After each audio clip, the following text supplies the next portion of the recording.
If you've been doing everything you're supposed to do to manage your ADHD and you're still stuck, overwhelmed, or questioning yourself, this episode is for you.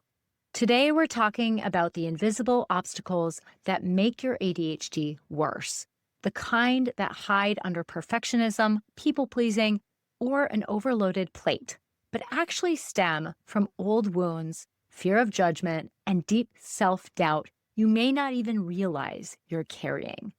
By the end of this episode, you'll start to see those patterns for what they really are, not signs that you're broken, but signs that it's time to stop bracing and start building from a place of inner safety. Be sure to listen. Welcome to the Self-Loved ADHD Woman's Way podcast.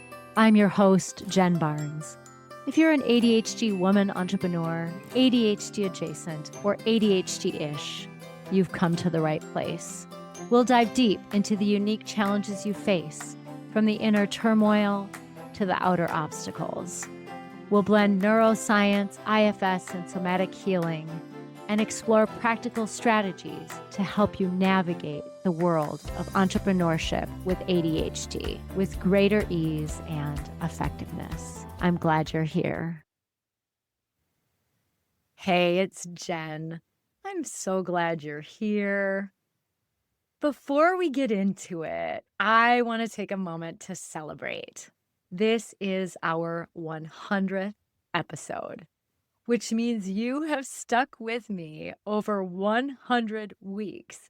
And dang, that's amazing. And I gotta say also, that means no matter when I was on vacation or traveling for work, I have for 100 weeks recorded this podcast consistently, which I gotta say feels like no small feat for ADHD and perhaps speaks to the power of some of the things I teach and use myself. Because I'm one of those people that I don't recommend anything I don't already do myself or wouldn't do if I was in the same situation. So anyway, let's celebrate. Woohoo! We've done it 100 episodes. And I want to say a special thank you to my VAs who have helped make this possible, because it is super special to get to keep doing this, because I love helping people. And this is a way I know I can help and serve. And so if you're here, thank you for letting me do that work with you. All right. So today, since we're celebrating our 100th episode, I thought it particularly important to share about something that I do that is unique to me. This is something that I created, developed over my 25 plus years in the field of mental health and all of the training I've had from that time, as well as growing up and navigating the world ADHD myself and working with people with ADHD. So we're going to talk about something that is unique to me that you're probably only going to get here when we talk about ADHD. So let's dig into it. If you have been doing all the right things, you're using the planners and then switching the planners when they get boring, right? Because we need novelty. You've been using the timers, Pomodoro method, managing your energy, creating and boosting baseline dopamine through things like exercise and cultivating gratitude, eating protein at every meal, whatever. You're doing all the things for your ADHD and you're still stuck. This episode is for you. Sometimes the real obstacles aren't obvious ADHD symptoms. They're the invisible ones that are beneath the surface, the old fears, doubts, and beliefs we've carried for a long time, sometimes decades, often without realizing it. Because I got to tell you, if you're anything like me and you masked your ADHD and didn't even know you had it because of overfunctioning and high achievement and some people pleasing and perfectionism to just put the icing on that cake, then you probably think, I'm not afraid. Look at all the stuff I've done. I don't have an insecurity. I'm awesome. Look at all my achievements. I get it. Yet there are still signs that this might be what is blocking you now, that you're trying to go bigger than you've gone before, or maybe are burned out from your old ways of doing things. Because after years and years of masking, decades even, of masking through overfunctioning, perfectionism, people pleasing, what have you, we get to a point where it stops working. So we're going to unpack this by starting with what some of these emotional and psychological obstacles or barriers are that oftentimes we don't even realize that we're battling. So the first we're going to start with is fear of failure or rejection. And this one is often masked as perfectionism or over prepping. So if you're like, I'm not afraid of failure, I'm not whatever. But if you're having a hard time putting something out there because it's not perfect, or you're over preparing, or you're procrastinating because, again, you don't want to start until it can be perfect, or you have the right training or enough training or certifications or letters behind your name, whatever it is, beneath that, if we lean in and get curious, is often a fear of failure, a fear of rejection, and a fear of criticism. Another one that's really common is deep insecurity that shows up as people pleasing or over commitment, which is often masked further by high achievement. So you might, again, be like, I'm not insecure. Look at all this stuff I've done. And that's true. But if you are masking by doing all this overachievement and the people pleasing, a lot of times there is an insecurity there. Like maybe you feel people are going to think you're not good enough or you're too much. So you say yes to everything so that they give you grace when they see that you're actually not good enough or that you have your ADHD challenges come up. Another common one is self-doubt, hiding behind phrases like, I'm just not that kind of person, or I can't, instead of asking, how can I? I see this one a lot when people no longer have the structure that they once had in their life. So whether that's working a job and they're becoming an entrepreneur, or we're in school and now are figuring out what to do after school, when that external natural structure goes away, this can show up a lot like, oh, that's just not, like, I'm allergic to routines. I can't do routines. Or, oh, yeah, I can't, that won't work for me. A lot of times there's self-doubt in there that you couldn't make it happen. When the reality is you probably can. It's just a matter of figuring out how to do these things in a way that work for your brain, your ADHD, your ways of living and navigating in this world. You might be over functioning as masking and or a trauma response, not necessarily as ambition. So sure, you're probably very ambitious if you're listening to this. I tend to have people who have great ideas and even lots of achievements, but you might be over functioning as a way to cover up or overcompensate for your ADHD. And so that is another one of these inner obstacles you might be battling. And last but not least, doing more as a way to avoid being seen as lazy or unreliable. And that kind of ties into some of the things we've already talked about. But there's this like, yeah, I can do that. I can do that. I can do that. And then no one could ever say that you're lazy or unreliable because you're doing all these amazing things. So I want to name that there's no shame in any of this. Many of us absorbed these messages early on that we were too much, not enough, or somehow just wrong. So we learned, like our little girl selves figured out how to mask or overachieve or both so that we could not just get through and survive our youth, but actually do so intact, right? Like not being a hot mess in adulthood or falling apart. And so if you're listening to this and you're still not seeing it, or even if you are, here are some ways that these wounds still show up today. You might notice a fear of judgment, and this could show up in avoiding putting yourself out there. So maybe you have a YouTube channel, but you haven't made any videos, or an Instagram account and you haven't posted anything, or maybe you haven't even created anything. Or it could be if you're in a career, in a job, it might be that fear of judgment is you don't ask for more advanced work or projects that might expose you to the criticism of others. You try and stay small so that way people don't have a chance to make pot shots at you. You might have self-doubt that looks like avoiding big asks at work. So you avoid being seen as too much or not enough. Or even fears of people saying things like, who does she think she is?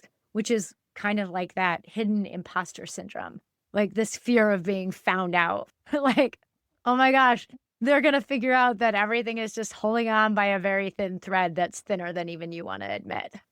So this is some of the stuff, right? It might also be seeking external validation over internal alignment that can look like an overflowing to-do list because you've said yes and overcommitted to please others and do what they want. You might be masking avoidance by saying something like, this is just how I am, which is more about learned helplessness, not ability, not radical acceptance of needing to do things your own way. And that learned helplessness of, I can't because of my ADHD. Don't get me wrong, I'm not trying to be ableist here. You do have ADHD, or you're ADHD curious or ADHD adjacent. So I get it. There are some things that are going to be challenging for you. But instead of saying, up, I can't, throwing up your hands, it's again, how can you find ways to work with your brain? And yes, radically accepting that there are just some things that are going to be how you are, but that doesn't mean you don't do anything or you don't achieve the things you want to achieve. It just means you might do it your own way, differently than perhaps other people are doing it. So if you catch yourself in procrastination, with or without perfectionism, you might have a nervous system that is still bracing for criticism. So much of procrastination can be avoidance of putting ourselves out there. A lot of times because we're like, I just don't want to be criticized anymore. You've heard me mention this. Dr. Michael Jelenic, either out of Harvard or Stanford, I can never remember, so I just kind of gave up trying.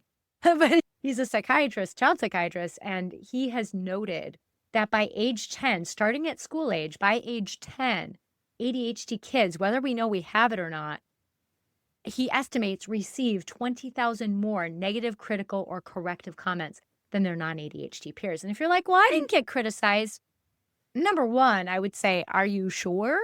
Because even though I was masking very well through overfunctioning and high achievement, there were signs. There were social signs, ways that my peers gave me feedback that they didn't like me or want to know me. I'll never forget one.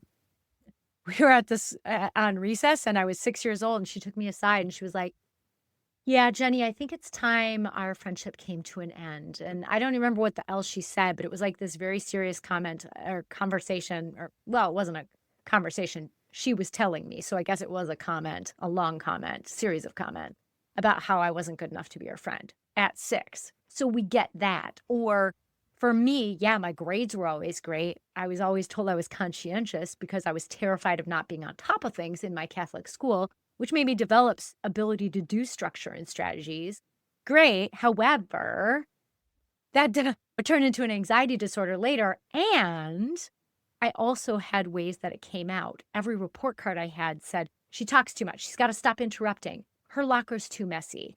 You know, my mom always, your room is a mess, and keep your shit out of my house. I don't think she said shit, but keep your stuff out of my house if you're going to be messy in your room. So at least she allowed for that to some degree, but there was still the criticism. So you may not even realize that criticism was there, or maybe you truly weren't criticized, but maybe you masked your ass off to avoid it because you saw how others were judged and criticized. I know that is a piece of my overfunctioning and high achievement in school, because like I said, in that Catholic school, I can think of at least 2 of the boys who probably looking back, they most definitely had ADHD, but they didn't know how to mask it or do anything about it, or maybe couldn't. I was gifted with a loving family and a supportive mom, so I was able to figure out some tools, but they didn't, and they were in trouble all the time. It's probably why I still remember their first and last names to this day, even though that was like 40 years ago or more.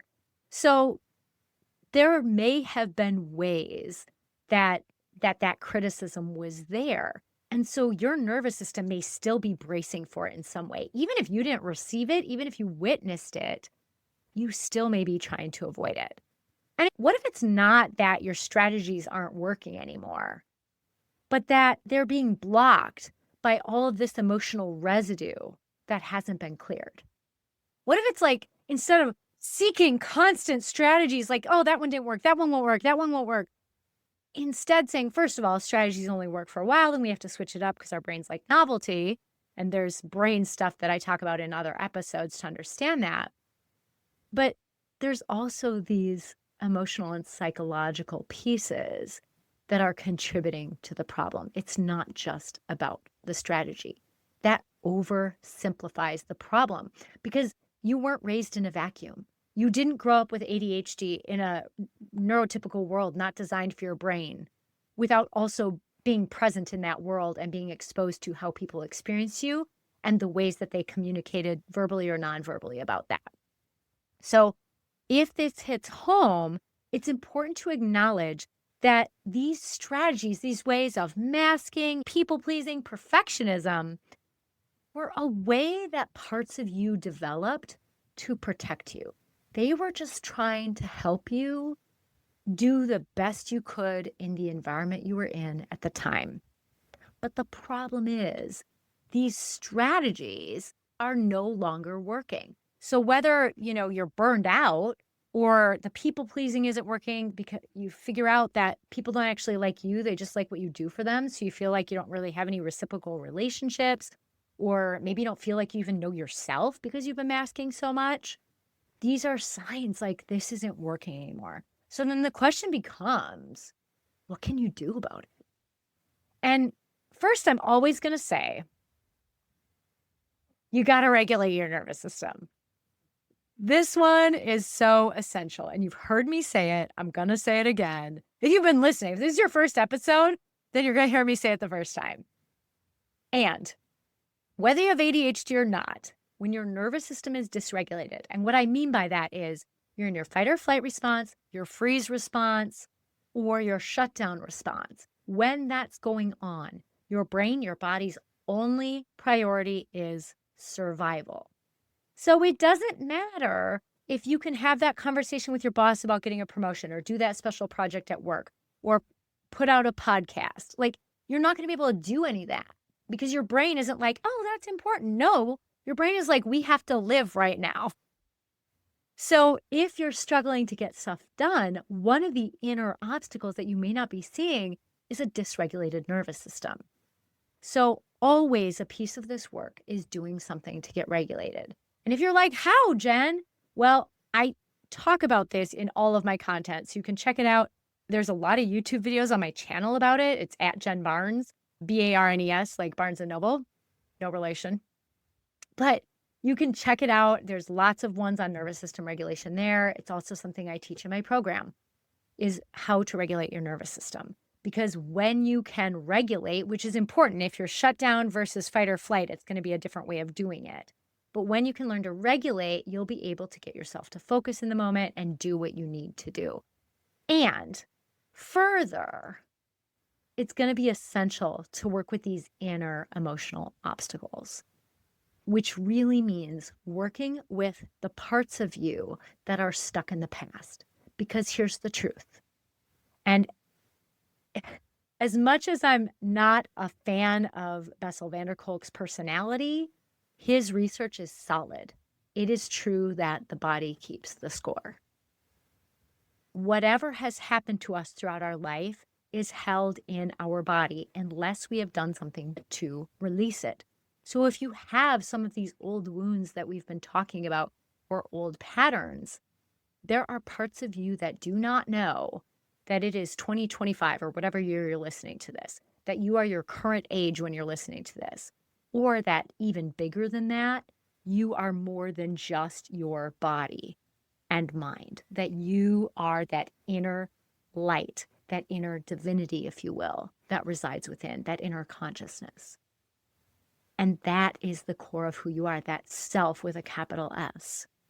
But your parts don't know that. They still think you're a little girl or a teenager or a young adult who doesn't get it enough yet. So they are protecting you in the only way they know how, with the skills that you had at the time these parts came online. And if you're like, Jen, I don't have multiple personalities. No, I know you don't, but we all have parts. Just like you have a part of you that maybe wants to go get ice cream right now. And there's another part that's like, oh, we haven't had dinner yet. Or, oh, that's a lot of sugar for today. Or, I don't know, my pants are tight. So ice cream is probably not the best choice. I don't know what goes through your mind, but we have these different parts and we just experience them as different thoughts and feelings. But really, they're just different parts of you with different goals. Well, maybe not even different goals. It's more, they all want you to be well. It's just that they have different ways, like safe and well, and they have different ways about going about it. And so that in order to have you function today with skills of today in your adult self, it is essential to figure out how to navigate, like how to work with these parts and let them see that you can navigate the world as a grown-up, that you've got this. And that's some deeper work that I do one-to-one coaching with in my program. But how do you do it on your own? Well, it starts with awareness. It starts with noticing when a part is taking over, when something like this is coming up. And how might you notice? Well, if you feel blocked, that would be a really good way. If you find yourself super hyper distracted and nothing is working to get you back, not even regulating your nervous system. If you're finding yourself not wanting to do something. Yeah, if you've made it interesting and you're still just, maybe there's something deeper going in. And so when you get stuck, that's a great time to lean in, get curious and say, oh, I wonder what is going on here. I wonder what this is about. And lean in with both that curiosity and compassion, because this part is trying to help you. And the you they think they are helping is actually a much younger version of you. So they want you to do great things. They just don't see that the way they're helping doesn't help your current you. And so some of the work is helping them see your light, helping them see who you are now. And part of that can even be being with these parts in a way that you needed someone to be with you back then. So maybe when that person was telling me that on recess when I was 6, that she didn't want to be my friend, what I really needed someone to do at that moment is say, honey, it's okay. We don't have to be everybody's friend. Not everyone, we're not for everyone. And that doesn't mean we're bad, unlikable, too much, or not enough. And so when you can say something like that to your younger selves that are stuck in the past, they can start to release their grip, or the parts protecting them can start to release their grip on you in the present. And sure, sometimes there's deeper work that can be done around that. And again, that's more what we do in my program. But this can be a nice start to just give yourself some wiggle room. On the outside, when you catch yourself using the phrase, I can't, or I don't know, this is just how I am, pause. Let yourself pause. Validate that part of you coming up. Validate that, of course, something inside of you thinks you can't because of ADHD or whatever you've been told about yourself that some parts of you believe, hooked onto in some way. Be with that. Validate that makes sense, that those feelings are there. And then say, you know what? I'm now, however old you are, I'm 51. I'm 51 and I've got more skills now. I've got more strategies and I've got this. It's okay. I've got this. And as you do that, and as you let your parts see that you've got this, they will start to make more space for you to take the lead. It's a really beautiful process, and I highly recommend it. And instead of saying I can't, you'll be able to more easily say, how can I? In my own way that works for my own unique ADHD brain. All right, so this work is deep, it's tender, but it's also the key to unlocking the version of you that doesn't have to overcompensate to be seen or to succeed. And if you're like, this is too much to do on my own, I want to share something with you. I don't really often share this because it's a big leap. My program is intensive and the investment is high, both time-wise and monetarily. However, if you're like really serious about doing this work and you're done with being blocked and you don't know how to do it on your own, even if you've been listening to me for 100 episodes and you're ready to take the next step, I have my program Ascend, the ADHD Women's Mastery Program. And inside that program, it's super high touch. You get 1 hour one-to-ones with me. I'm actually expanding it now. It has been a standard 12 one-to-ones, but sometimes that can be a price point that is inaccessible for people, and some people don't need 12 one-to-ones. So now there's a more affordable option for 6 one-to-ones, and then you still get all the small group coaching, all of the content, our body doubling sessions that are weekly, and sometimes we have a second one each week. There's a lot of amazing ways that I support you in this journey, including that we come up with what your SMART goals are, your specific, measurable, achievable, oh my gosh, I forgot the R, and time-focused goals are, and that we work to help you achieve them so that you actually see change in the year of the program. So if this interests you at all, I have put a link in the chat for you to check out the landing page for this. And if you're like, yeah, that's great, but that's a huge investment, I've never even have a conversation with you, there's a spot on that page to book a clarity call with me.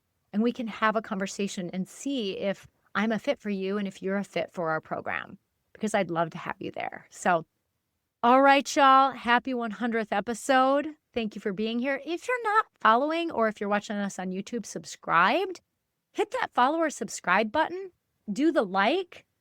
I would love it if you would share this podcast, because when you do that, I am able to help more ADHD women, and it makes it more likely that this will even pop up as something available to you.